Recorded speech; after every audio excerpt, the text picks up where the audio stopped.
section in The Dark Side of a Good Monkey.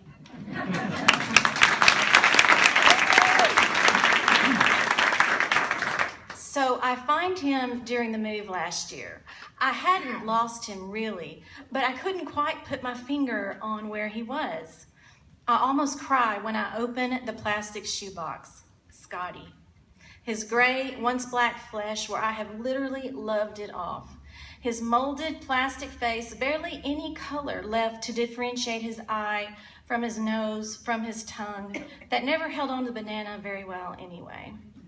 One hand is severed, no felt or thread or cohesive stuffing to attach it to, but it lays with him in the plastic shoebox, in the tissue paper, and he smells the same. From my very first memory as a child, when Scotty was young and fresh-faced like me, I told him everything. When I started school, I had planned on coming home every day and teaching him what I learned so we would be in the same grade. Unfortunately, Scotty has a kindergarten education. First grade and all subsequent grades proved too taxing, and even at that age, I had used up all my words for the day by the time I got home. We didn't need words anyway. I spent hours writing his name over and over. I drew pictures of him, literal renditions, with his arms straight out to the side, the banana firmly ensconced in his right fist, and with all of his face color intact, smiling broadly, simply delighted.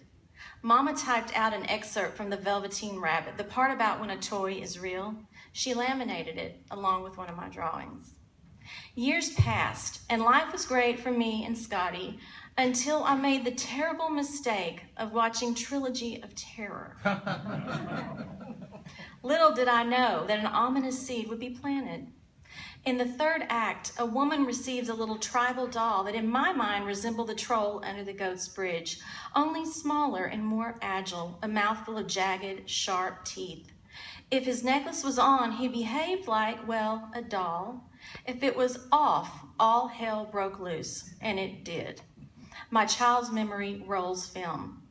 He hides under coffee tables, behind doors, wailing a knife and screaming, ay, ay, ay, ay, ay, ay, incessantly.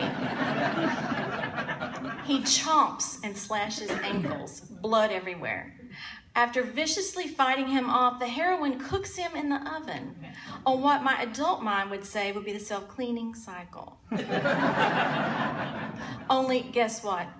The thing's spirit and teeth lived on with her. So I began to be more aware of Scotty. He exhibited small changes. I would catch him staring at me, his agape mouth not quite as innocent as it once was, the smile a little forced. I was sleeping on the floor a lot, on a pallet beside the couch. It was summertime, and I did love a good Hawaii Five-0 rerun. He was dressed in his newborn footy sleeper, and his ears were shiny clean from the washcloth scrubbing I'd given him earlier that night, and that's when it happened. From my peripheral vision, and to this day I will swear, his head moved slightly to the left, and his eyes narrowed. But when I jerked my head around, his eyes were riveted to the screen, mouth open, seemingly entranced with McGarrett. I couldn't believe it was happening, not to my sweet monkey. And was I ever torn? Abject horror or concern? I couldn't let on that anything was wrong. That's the worst thing you can do in this situation. I wanted to lock him in the closet and run, but you can't let them smell the fear. What if he grew teeth? I had to act like everything was the same. Sleep with him, brush his tongue with my toothbrush, change his clothes, and pray for an answer. I sneaked furtive glances, feigning sleep. I read my Now I Know abridged, like pink Bible, looking for answers. As will become a theme in my life, few are found. And as luck would not have it, 2 days later I went to my first cheerleading camp at Ole Miss. While others were performing a herky, I fell off an easy pyramid.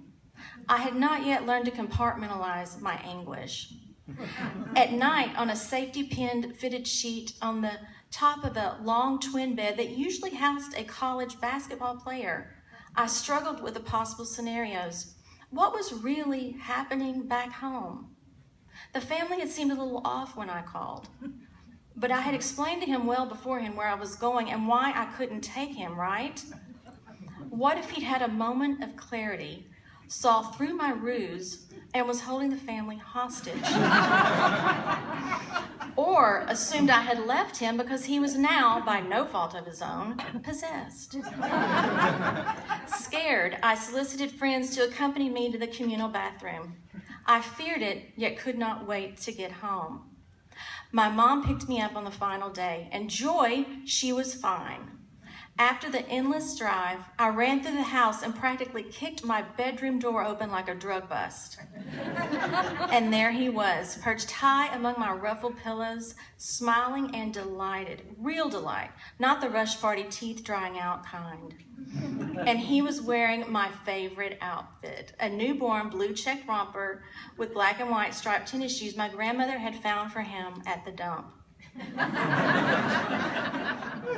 I grabbed him and stuffed my face in that spot on his neck and sniffed deeply. Then again, I looked straight into his eyes and I started crying. Scotty was back. I slept with him for more than 18 years. Obviously a little longer than most people do these things. I didn't talk about it with my friends. I didn't take him to college. That's where I had to draw the line. Not because I was embarrassed, but because I had heard horror stories of what people did to stuffed animals in the dorm. Hiding them, hanging them in the shower. Letting those girls smell my fear would have been disastrous. Much later, whenever I was at my parents' house, I relished the moment in bed when I could feel and smell Scotty beside me. I have a fabled aunt that smothered a kitten in her sleep, just rolled over and didn't realize what had happened until the next morning. I lived in fear of killing him this way.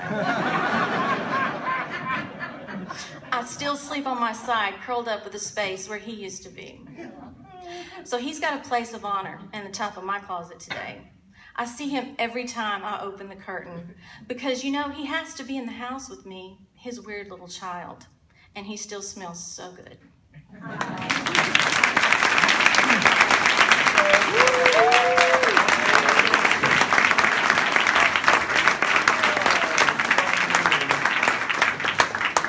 Leslie Hitt and Scotty live in Fayetteville, where she works for UAMS North Campus. Her background includes accounting, video production, mall leasing, and higher education.